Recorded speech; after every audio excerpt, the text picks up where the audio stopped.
Have you ever typed a perfect XLOOKUP? But Excel still says not found? Today, I'll show you why that happens, and how to fix it using XLOOKUP with trim. Okay, let's jump in. This is the exact file we're using. On this sheet, Employee HR Data. We have Employee ID, Employee Name, Department, and Salary. Now switch to Employee Sales Sheet. Here we have Employee Name and Sales Amount. Everything looks normal, right? Notice something important: the employee names in the HR sheet and the sales sheet are not in the same order. They're arranged randomly, which is very common in real office data. Some of them have extra spaces before or after the name. Excel can't show those spaces, but formulas can fill them.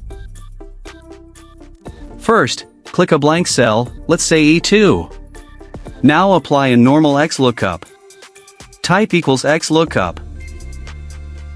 Open parenthesis. Select the lookup value from HR sheet, here's B2.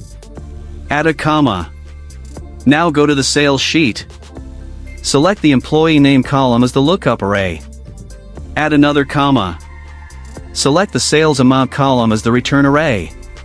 Close the parenthesis, and press enter. Even though the names look identical, Excel returns not found. This is one of the most common XLOOKUP mistakes in real offices.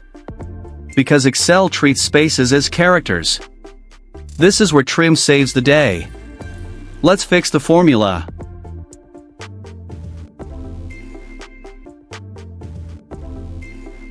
Trim cleans the name from HR, trim also cleans the lookup column.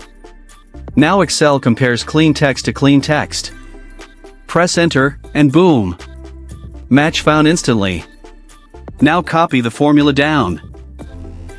Notice every employee now returns the correct sales amount. If this saved you time, hit like, share this with someone who struggles with XLOOKUP, and subscribe to Easy Click Learning.